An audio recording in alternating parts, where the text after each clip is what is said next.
Então, a Bíblia deixa bem claro que nós, em Apocalipse 3:10, que aqui se referindo à igreja em Sardes, porque era a igreja que figurava exatamente a igreja sofredora, a igreja provada. Por isso que tem esse versículo aqui, que nunca cometa o erro, a igreja em Filadélfia.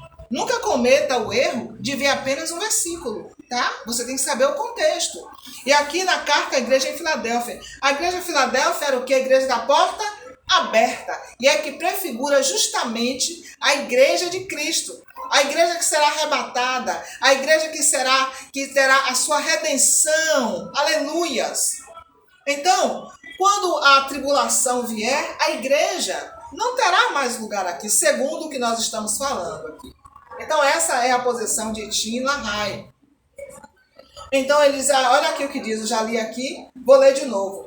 Como guardaste a palavra da minha paciência, também eu te guardarei da hora da tentação que é de vir sobre o mundo, para tentar os que habitam na terra. A carta do Senhor ao anjo da igreja em Filadélfia. Aleluias. O pré-tribulacionismo explica por que não há instrução bíblica em preparação para a tribulação. Ok? Você já viu em alguma parte da Bíblia explicando como é que a gente deve se comportar na grande tribulação? Fala o quê? Olha, buscar a paz e seguir a paz. Aleluias. Sede santo como o Senhor seus santos. Mas quando o apóstolo Paulo fala na sua palavra sobre a redenção da igreja, fala muito sobre isso.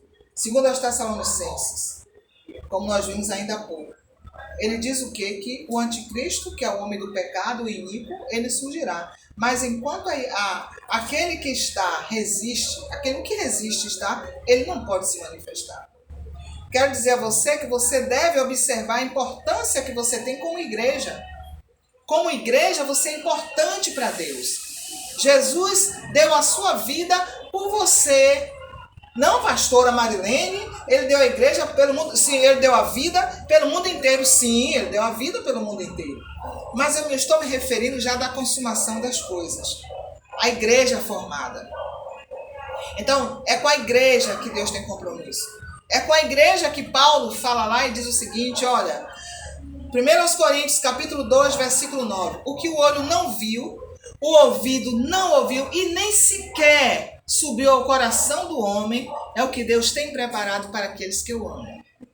Então, amados, Deus ama a todos. E por que o que tem preparado nessas circunstâncias não é para aqueles que Deus ama?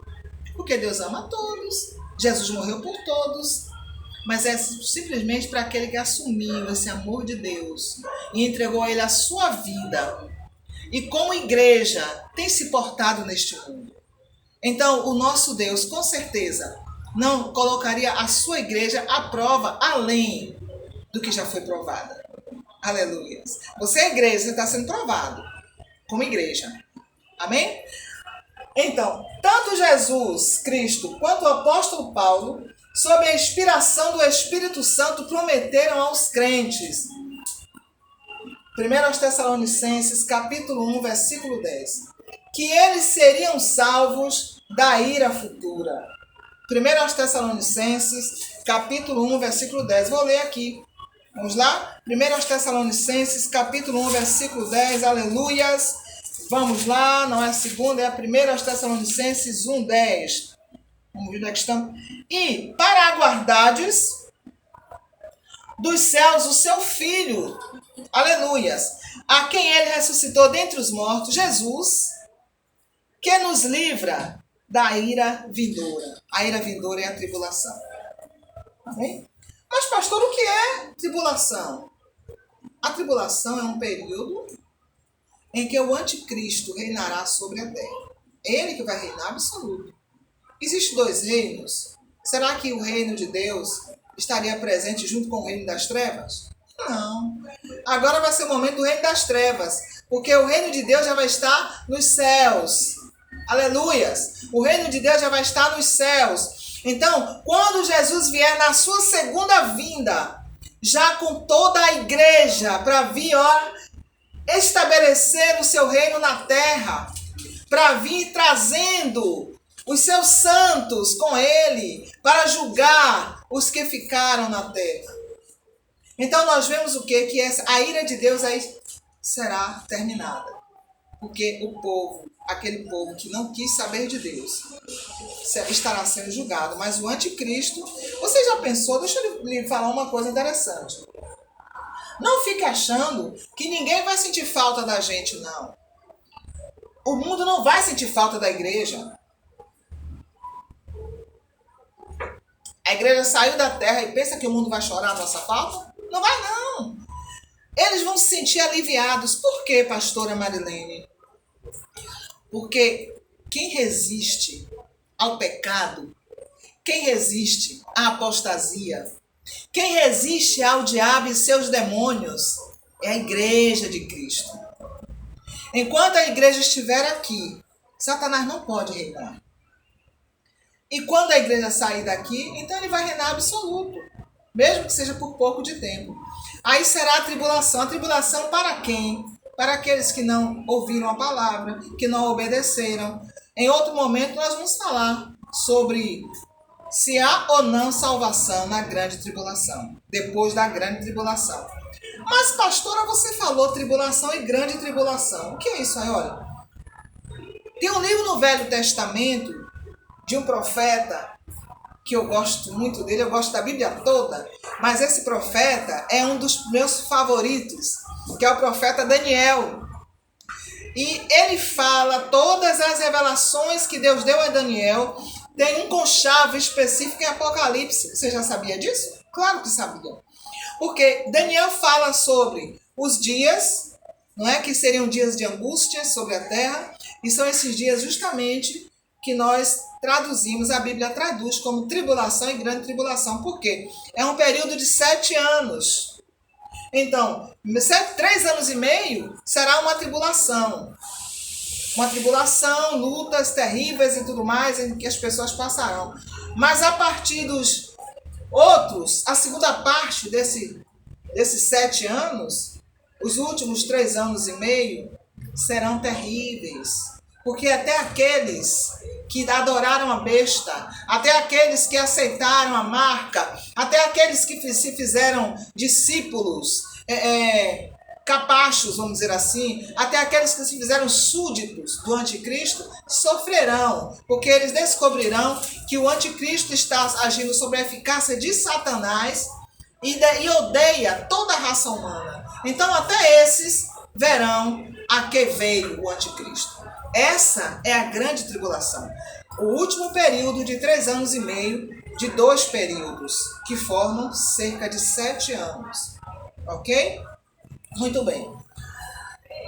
E esperar dos céus a seu filho, a quem ressuscitou dentre os mortos, a saber, Jesus, que nos livra da ira futura. Eu acabei de ler, né? Tessalonicenses.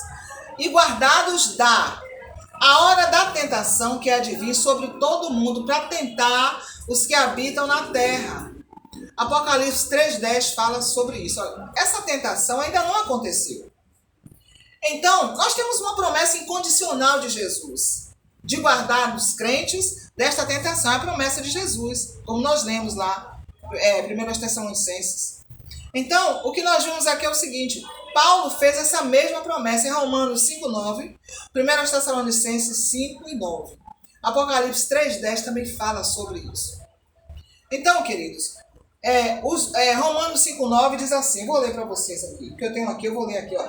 Logo, muito mais agora, tendo sido justificados pelo seu sangue, seremos por ele salvos da ira. O apóstolo Paulo de novo, viu?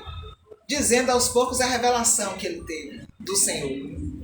Então, somos justificados pelo sangue de Jesus. Por que o Senhor ia nos expor essa ira? Não tem nenhum conchavo isso aí.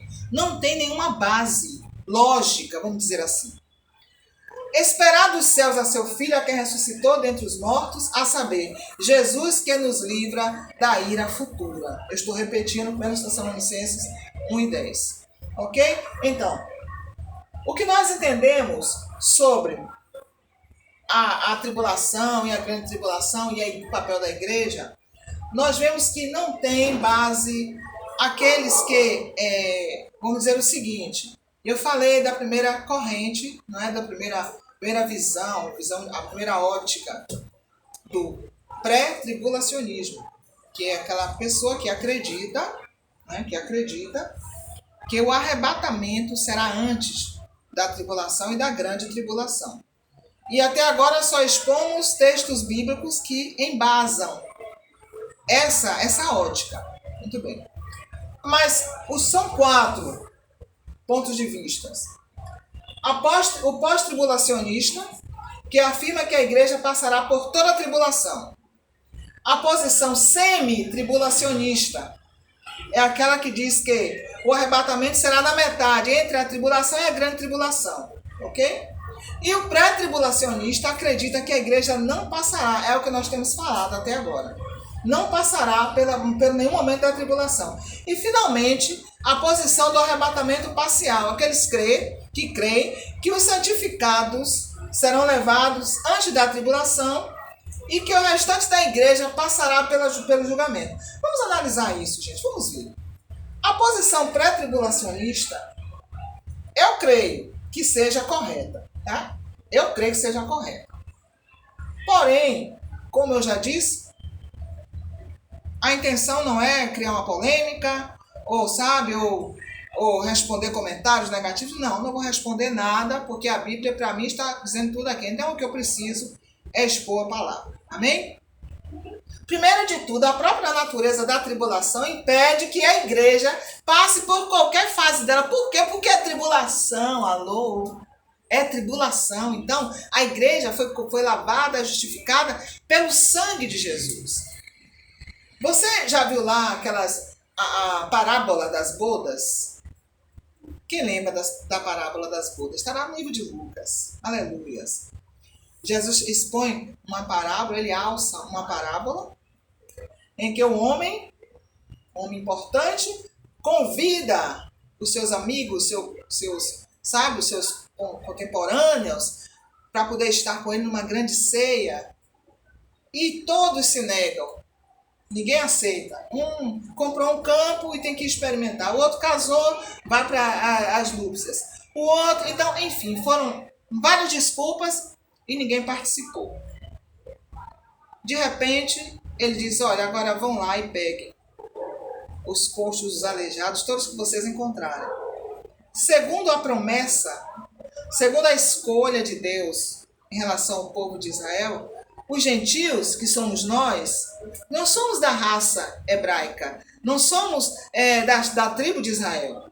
Então nós somos o quê? Da raça gentílica, agentes. Então nós somos assim. Segundo essa ótica, nós somos o quê? Os cegos, os coxos, os aleijados. Mas nós recebemos a promessa, aleluia, aleluia. Que Deus seja louvado. Recebemos a promessa com alegria e aguardamos. Então por que Jesus deixaria o seu povo, a sua igreja, passar por tribulações, a não ser aquelas que já estão previstas, ou que já está prevista desde a fundação da igreja neotestamentária? Você me entende? E aqui diz assim, olha, aqui nessa anotação que eu tenho aqui, muito interessante, diz assim, olha, a igreja foi purificada pelo sangue de Jesus. O apóstolo Paulo de novo, tá? Romanos, capítulo 8. Portanto, agora nenhuma condenação há para os que estão em Cristo Jesus, que não andam segundo a carne, mas segundo o Espírito. Dão glória a Deus, mesmo que eu não ouça daqui, se regozija no Senhor, aleluia. A igreja foi purificada pelo sangue de Jesus e não necessita de outra purificação, está purificada. Alguns questionam, os cristãos não precisam ser purificados? A resposta é sim. Mas eles são purificados através da confissão do pecado, através do sangue de Jesus Cristo, não através do sofrimento pessoal, né? Senão nós estaremos aqui dando base ao autoflagelo. Você pode se autoflagelar porque você está sofrendo e aí você vai receber a redenção de Deus, pelo amor do Senhor Jesus. Isso está totalmente fora de contexto, não é? Se confessarmos nossos pecados, Ele é fiel e justo para nos perdoar os pecados e nos purificar de toda a ira. Primeira Epístola de João, capítulo 1, versículo 9. Então, vocês já ouviram falar que a igreja é o sal da terra. Você é o sal da terra e a luz do mundo. Eu também sou. O sal derrota Satanás. Eu não sei se quem já fez essa experiência de ver uma minhoca, quando vê uma minhoca, botar um pouquinho de sal em cima dela. Você já reparou que ela se corta toda? Ela mesmo se corta toda, fica os pedacinhos. Você não precisa matar ela. Basta botar o sal em cima e aí ela se corta todinha. Então, outra razão para crer que a posição pré-tribulacionista é biblicamente correta e que Paulo ensina em 2 Tessalonicenses capítulo 2, os crentes de Tessalônica estavam experimentando grande perseguição e queriam saber se a perseguição pela qual passavam era parte da tribulação e se Paulo estava correto quando lhe disse em sua primeira epístola que os cristãos não passariam pela tribulação. Então, o que é que Paulo diz? Está lá em 2 Tessalonicenses capítulo 2, 2. Que não vos movais facilmente do vosso entendimento. Olha, isso é importante. Não vamos apostatar da fé. Não vamos permitir que o nosso entendimento seja enxovalhado, sabe? Por coisas malignas, como é que se diz? Coisas profanas que venham nos tirar da base que o Senhor nos deu, através do seu Espírito Santo. Então, não vos perturbeis, quer por escrito, por espírito, quer por palavra, quer por epístola, como se de dia Cristo estivesse já perto. Então, Paulo diz que não estão na tribulação. E escreve, ninguém de maneira alguma vos engane, porque não será assim se quem venha a apostasia. Nós já lemos isso. O homem da iniquidade é o anticristo. O anticristo não apareceu, o mistério da iniquidade já opera e aguarda somente que seja afastado aquele que agora o detém. Quem está detendo Satanás? O sal da terra, a luz do mundo. É a igreja, o sal da terra que derrota a corrupção. Quando o Senhor Jesus aparecer nas nuvens do céu para tirar a igreja da terra, Deus não mais deterá Satanás e ele vai poder, por causa disso, cumprir o propósito dele. Mas não antes da igreja ser tirada da terra, ok? Então, o Ministério da Justiça opera somente a um que agora resiste até que seja tirado do meio dela. Então, quem é? A igreja do Senhor. Aleluia. Então, queridos, esses são os momentos, né, que nós temos assim que pensar muito para tirar qualquer dúvida que porventura nos atrapalhe. A igreja reina, né? Uma razão pela qual nós cremos que a posição pré-tribulacionista é correta é Apocalipse 4:4. João escreve, ao redor do trono havia 24 tronos e via sentados sobre os tronos 24 anciãos, vestidos de vestes brancas e tinham sobre suas cabeças coroas de ouro. Apocalipse 4:4. Esses anciãos estão assentados, vestidos e coroados. É o símbolo da igreja. Efésios 2:6 diz assim, Deus nos faz assentar em lugares celestiais em Cristo Jesus.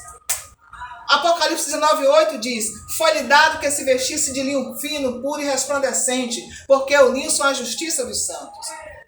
2 Timóteo 4:8, desde agora a coroa da justiça me está guardada, aleluias, a qual o Senhor, justo juiz, me dará naquele dia, e não somente a mim, mas também a todos que amarem a sua vinda.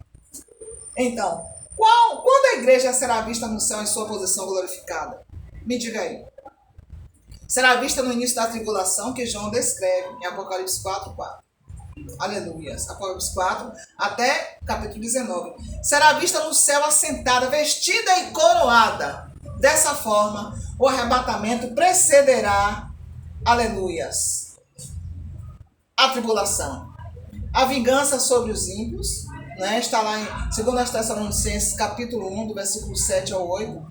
E a vós que sois atribulados, descanso conosco, quando se manifestar o Senhor Jesus desde o céu, a igreja vindo com Jesus para julgar os moradores da terra, com os anjos do seu poder, como labareda de fogo, tomando vingança dos que não conhecem a Deus e dos que não obedecem ao evangelho do nosso Senhor Jesus Cristo.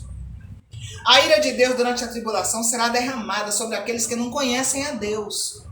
Então, se eu sou igreja, mas eu não cumpro o meu papel de igreja, a igreja do Senhor será chamada e eu não estarei. Então eu vou ficar. Que Deus me guarde, que Deus me guarde.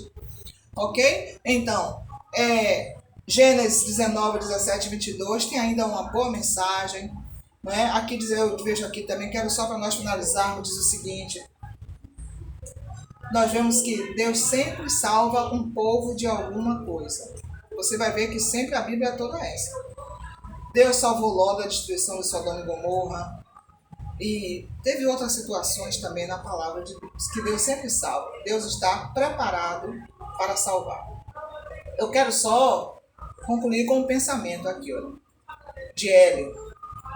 A presença de um homem justo retardou a ira de Deus. Da mesma maneira, a igreja terá de ser removida antes que a ira de Deus possa ser derramada sobre a terra. Esse é um comentário de John Hagee. Ok? Então, essa é a minha fala, por enquanto. Nós teremos ainda outros momentos sobre estes assuntos, mas hoje nós apenas falamos sobre, primeira parte, qual a diferença entre o arrebatamento da igreja e a segunda vinda de Cristo. E a segunda parte, a igreja passará pela tribulação? Aleluias! Então, agora nós vemos, nós vemos aí, analise as referências bíblicas. E você verá, exatamente o que nós assim podemos estar. Você verá as concordâncias bíblicas, você verá exatamente o que Deus quer falar conosco. Ok? Que Deus assim nos abençoe, tá bom? E que nós possamos ser edificados com essa palavra. Que Deus continue abençoando.